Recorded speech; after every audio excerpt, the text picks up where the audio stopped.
maze iminsi ndwaye. Imana ibukije prostate. God has healed you from prostate. Before anima zira hari abaganga bayikubonyemo. Doctors have seen prostate. Bayibonyemo. Pela sofena. Prostate igizagute. Prostate is now. Igizagute. Irashize. Yemishima Imana. Go and thank God. Imana ntabwo icyubahiro. Ntabwo arazi ikibazo cyanjye. Nari ntaragira aho ari ngo mubuganirize asengere ariko ni indwara mbi cyane. Yesu ntabwo icyubahiro. Uko Yesu yararejo uyu munsi ni kuri. Haleluya. Mpagaze hano nshima Imana ku bitangaza yankoreye. Nari maze iminsi myinshi ndwaye. Hayifatanye uburwayi imyaka 7. Mfite uburwayi bukomeye. Narivuje nagiye kubanganga hirya no hino. Hari muri leta hari muri privé. Ariko ntacyo bashoboye kumfasha. Ntacyo byamariye. Hari uburwayi bukomeye. Ndaza kuvuga izina nyuma ariko wenda kugira ngo no kufata umwanya munini. Ashaka kubabwira ko ubwo burwayi bufata umuntu wese. Abakomeye n'aboroheje. Abakire n'abakene. Abantu batarwara ubwo burwayi ni bamwe. Umuntu witwa umugore, umumama, umudamu, umukobwa, abo ntibajya barwara iyo ndwara.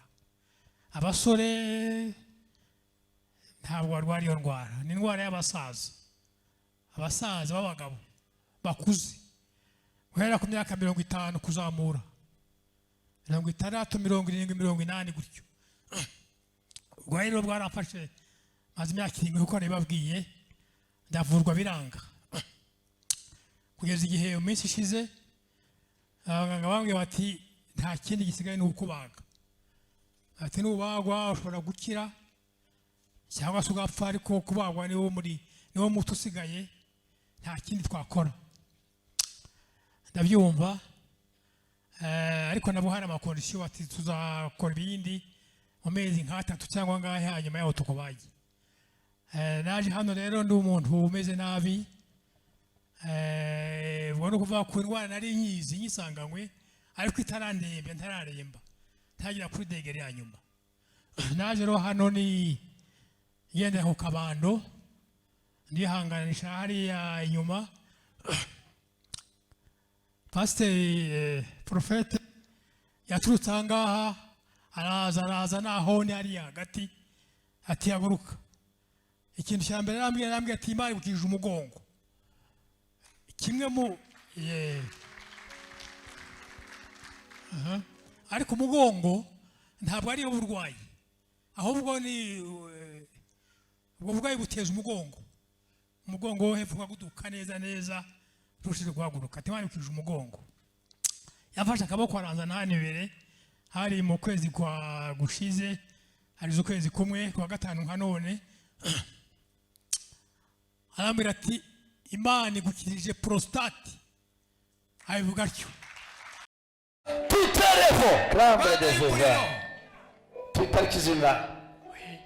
Are we on which date? Tutariki zinga uyu munsi. What is the date of today? 10. Maze iminsi ndwaye. Tutariki zinga uyu munsi. What is the date of today?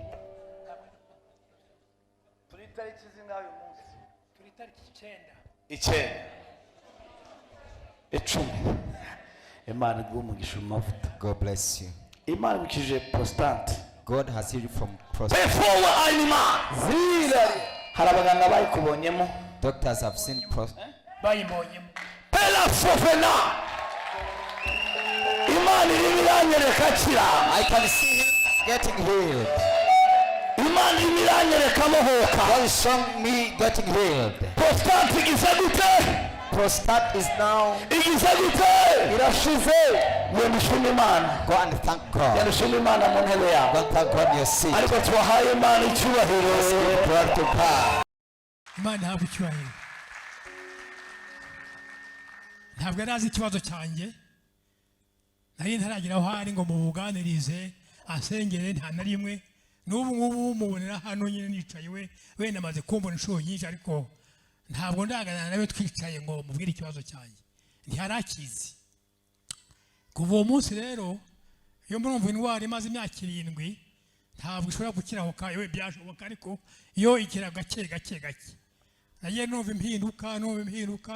impinduka ubugeza kuri uwo muruta kuri isaha tuvugana indwara yarakize ni muzima mu nkoye Imana bashya